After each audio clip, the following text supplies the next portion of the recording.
Niko awakens in a dimly lit, unfamiliar room. A soft glow from a window provides the only light. A TV remote on the floor catches Niko's eye, its face strangely barren except for 4 brightly colored numbers, 8, 6, 2, and 1, hinting at a hidden code.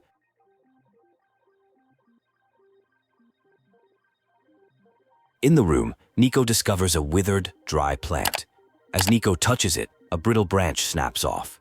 This small item, seemingly insignificant, will soon become a crucial tool for Niko's first puzzle, demonstrating how even the most desolate environments can hold the keys to progress. After solving a puzzle, a computer screen flickers to life, addressing someone called the player. It warns that the world is dying and that the player's actions will directly affect Niko. The primary mission is to help Niko leave, but with a stark warning: there is only one shot. Exploring the mysterious house further, Niko finds an inert fireplace and a refrigerator containing a bottle of alcohol. These seemingly random objects are part of an intricate puzzle. Niko's intuition leads them to combine the items found so far, preparing for the challenges that lie ahead in this dark world. Combining the dry branch with the alcohol, Niko creates a makeshift torch. Using it on the fireplace, a warm blaze springs to life, illuminating the room. This first act of creation and problem-solving showcases the resourcefulness required to navigate this strange and decaying world, guided by the player's insight. In the newly lit room, Niko discovers the source of the world's hope, a large, glowing light bulb. A robotic entity, Profitbot, appears and hails Niko as the long-awaited savior. The robot explains that this light bulb is the world's new sun, and Niko's destiny is to carry it. Profitbot explains the prophecy foretelling a savior who would awaken in a dark, unfamiliar place. Niko fits the description perfectly. The robot declares that Niko's the one destined to save their world from the encroaching eternal darkness, a heavy burden for such a small person to bear.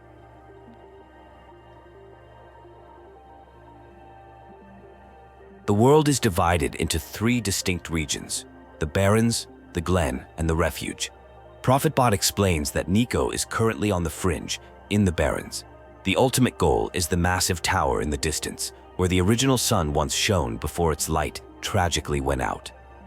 The light bulb in Niko's hands is revealed to be the new sun. The world's previous sun died out, leaving the land to survive on the stored light energy within a mineral called phosphor. But this energy is finite, and without Niko's pilgrimage, the world is doomed to complete darkness. Niko questions the computer's messages, which were addressed to the player. Profitbot explains that the player is this world's god, a separate being who guides Niko on their journey. This establishes the unique relationship between Niko, the protagonist, and the person controlling the game from outside. Overwhelmed by the immense responsibility, Niko expresses a deep desire to go home. The child recalls being with their mama just hours before, and this whole experience feels like a bad dream. However, Profitbot is bound by its programming and can only offer information, not a way back. Niko discovers a set of rules posted on a wall, resembling Asimov's laws of robotics. These laws govern the behavior of the many robots inhabiting this world, emphasizing their duty to protect living beings. This provides context for the interactions Niko will have with the world's mechanical residents. To progress, Niko needs to cross a vast ocean, but the only transport is a rusted, powerless robot boatman. Realizing they need to repair it, Niko finds a broken metal pipe nearby. This begins a new series of puzzles focused on restoring the robot to functionality for the journey ahead. Using the metal pipe as a crowbar, Niko pries open a locked box. Inside lies a solar battery, a key component needed to power the dormant machinery. This discovery is a significant step towards fixing the robot boatman and continuing the quest to reach the tower in the distance. Niko meets a cynical character who doubts that a child could be the Messiah. This person believes the world is too far gone to be saved and suggests that letting it die naturally might be the better option. This introduces a theme of despair and questions the very purpose of Niko's quest. The tower is confirmed as the final destination. The cynical local explains that the tower contains an incomprehensible force, and placing the new sun at its summit might be the key to saving the world. They also speculate that it might be the only way for Niko to return home. Niko meets a silver-haired robot who warns of the dangers of the abandoned mines ahead. Due to safety protocols, the robot insists on accompanying Niko into the treacherous area. This encounter highlights the protective nature of the robots and their adherence to their core programming to prevent harm. Inside the mine entrance, the path is blocked by a collapse. The robot explains the history of the mines as the source of the world's metal and fuel, abandoned when the sun went out. It's a stark reminder of the world's former industrial age and its current state of decay. Niko finds that the solar battery fits perfectly into a slot on a generator, but it lacks power. Thinking creatively, the player guides Niko to use the sun, the light bulb, to charge the battery directly. This clever solution highlights the unique properties of the sun and the importance of player-Niko teamwork. With the generator now powered by the charged battery, the robot boatman reactivates. It introduces itself and confirms it can provide transport. However, its joints are still too rusted to move, presenting yet another obstacle for Niko and the player to overcome before they can set sail. While resting, Niko dreams of their homeworld and describes it to the player. Niko talks about the big, fiery sun in the sky, a stark contrast to the light bulb they carry. This conversation deepens the bond between Niko and the player, sharing details of their different realities. Niko describes their homeworld, Earth, where night is a temporary darkness that always gives way to morning. It's a world of comforting cycles and familiarity, so different from this one's perpetual twilight. This moment of vulnerability makes Niko's desire to go home even more poignant for the player. An ominous voice suddenly addresses the player directly. It reveals that it knows the player is trying to open a locked safe and declares that it has removed the code from the world, intending to halt all progress. This is the first direct intervention from the game's antagonistic entity. Despite the entity's interference, the player manages to input the correct code, opening the safe. Inside, Niko finds a gas mask and a strange, unreadable book. The gas mask will be essential for traversing the next hazardous area, demonstrating the player's ability to overcome the entity's obstacles. Equipped with the gas mask, Niko is able to enter a new area filled with noxious fumes that would otherwise be harmful. This location, a desolate industrial zone, presents new challenges and introduces more of the world's backstory through journals and environmental clues about the robots and their work. Niko meets a solemn robot standing guard over an abandoned settlement. Bound by its programming, it must remain at its post even though all the residents are long gone. This encounter illustrates the unwavering, sometimes tragic, dedication of the world's untamed robots to their designated purpose. At Niko's playful request, a robot tries to explain the difference between how robots and people get energy. The robot's literal interpretation of eating batteries provides a moment of levity and highlights the charming innocence of the interactions between Niko and the world's mechanical inhabitants. Drawing on a funny childhood memory of trying to put chowder in a baby bottle, Niko figures out how to use a syringe as a makeshift funnel. This clever application of past experience to a current problem showcases Niko's unique way of thinking and problem-solving, guided by the player. By creating a cleaning solution and applying it to the robot boatman's rusted joints, Niko successfully restores its mobility. The robot is grateful and ready to fulfill its purpose. However, it reveals its navigation circuits are fried, presenting one final hurdle before the journey across the water can begin. Niko meets another robot, this one a researcher and a close resemblance to the one from the mines. She provides an amber pendant containing a clover from the Glen, the next destination. She explains that this will activate the boatman's backup tracking system, allowing it to navigate without its circuits. The researcher robot explains that the world's decay began long before the sun went out. The sun's death was merely the tipping point that accelerated the decline.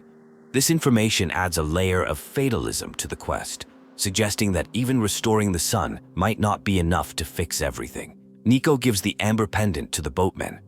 The object triggers its backup systems, and a course is set for the Glen.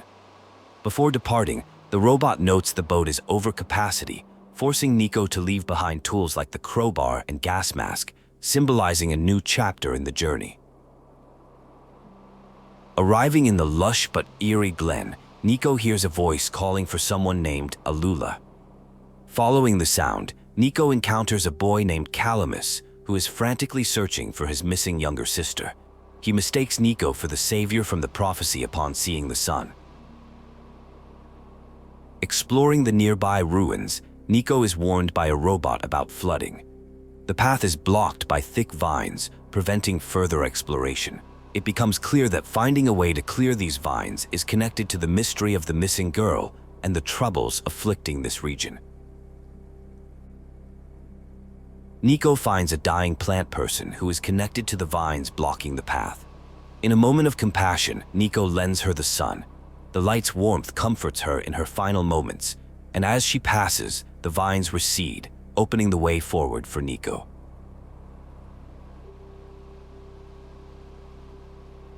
The mysterious entity that previously hindered the player's progress returns. It speaks directly to the player again, offering a cryptic clue to solve the next puzzle. It states that the information needed is in the most easily accessible place on the player's machine, breaking the fourth wall completely. Using the clue, the player helps Niko free Alula, who was trapped behind a strange wall of glitched squares. Alula, overjoyed, recognizes Niko as the Messiah. She eagerly offers to take Niko to meet her brother, Calamus, so they can thank the savior for the rescue. Calamus is relieved to see his sister is safe. He explains that the floating squares are signs of the world's decay, dangerous anomalies that corrupt anything they touch. He warns Niko to stay away from them, reinforcing the idea that the world is literally falling apart at the seams.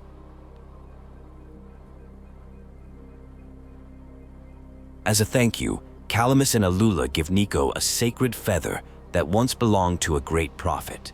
The feather glows with a soft yellow light, similar to the sun. This gift turns out to be one of the 3 crucial artifacts needed to enter the final area of the tower. During another nap, Niko dreams of their village surrounded by vast wheat fields. They share this vision with the player, contrasting the open, living landscape of home with the dark, confined world they are currently in. The conversation reinforces Niko's homesickness and the stakes of the journey. Niko arrives at the entrance to the Refuge, the final region. To enter, they must sign their name on a scroll, but the guard has lost their pen. This initiates a new quest, sending Niko back into the Glen to find a suitable writing instrument before they can proceed. After helping a shepherd herd his rams, Niko is rewarded with some fine wool. This item becomes part of a trading sequence. By trading with various characters in the Glen, Niko eventually acquires the items needed to continue their journey, showcasing the interconnectedness of the world's inhabitants. Using the prophetic feather as a pen and some special ink, Niko signs the scroll. This act grants entry into the Refuge, a massive, brightly lit city that stands as the last bastion of civilization. The new environment presents a stark contrast to the previous, more natural regions of the world. Inside the Refuge, a guardian explains that the tower entrance is on the surface, but reaching it will not be simple. They recommend Niko visit the city's library to find clues on how to proceed, setting up the next major objective in the quest to reach the top of the tower.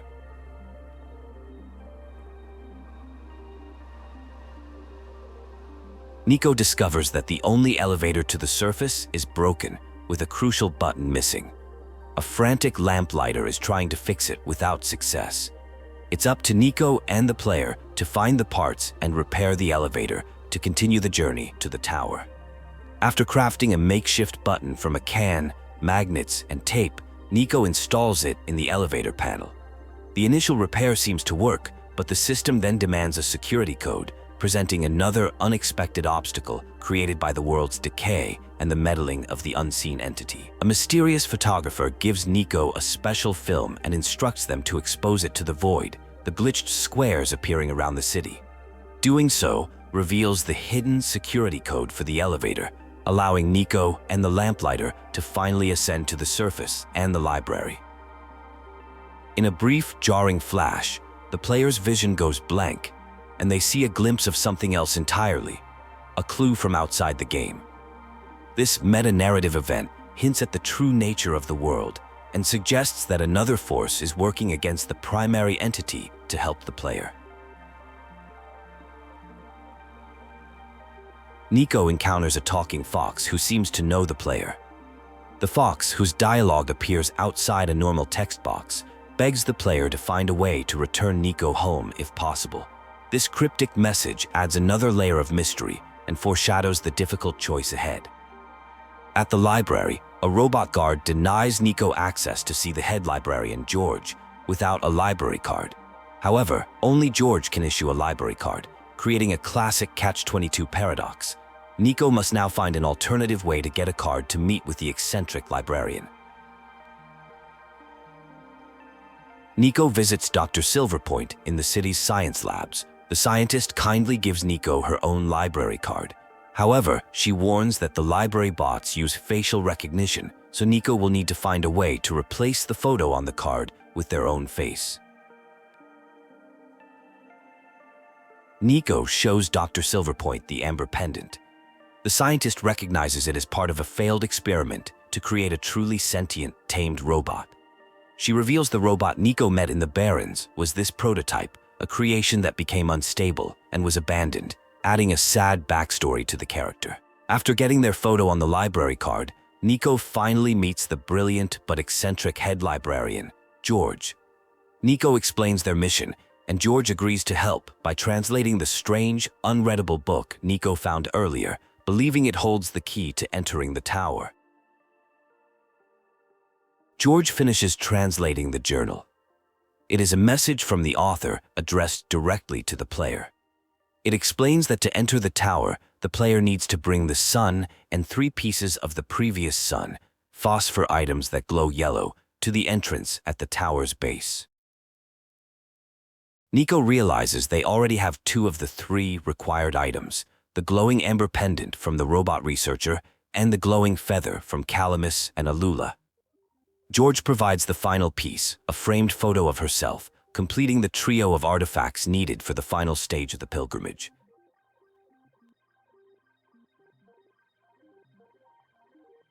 Before heading to the tower, Niko feels overwhelmed and on the verge of tears, questioning the purpose of their mission. The kind cafe owner offers comfort and a plate of pancakes, Niko's favorite food. This heartfelt moment gives Niko the strength to face the final challenge ahead. Inside the tower entrance, the world goes dark and the sun disappears.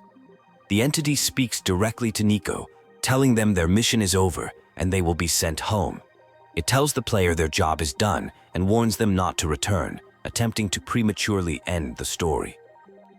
The author intervenes again, speaking to the player through a hidden message.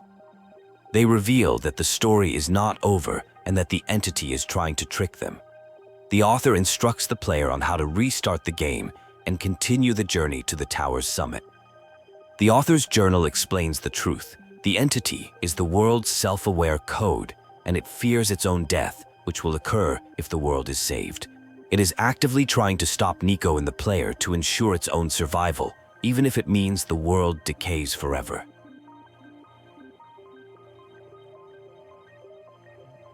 The author reveals the terrible final choice.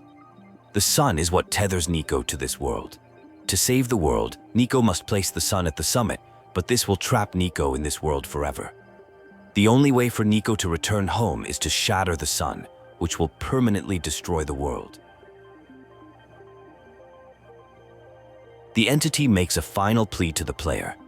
It argues that the world isn't worth saving, and that Niko, an innocent child, is the only one who truly matters. It pushes the player to make the right choice and send Niko home, even if it means sacrificing everyone else. On the final elevator ride to the summit, the player is faced with the heartbreaking task of telling Niko the truth. Niko learns that they cannot both save the world and go home. One option means sacrificing themselves for the world. The other means sacrificing the world for themselves. At the pinnacle of the tower with the cradle for the sun before them, Niko is paralyzed by the impossible choice. Trusting the player completely, Niko asks them what to do. The final decision, to save the world or save the child, is left entirely in the player's hands.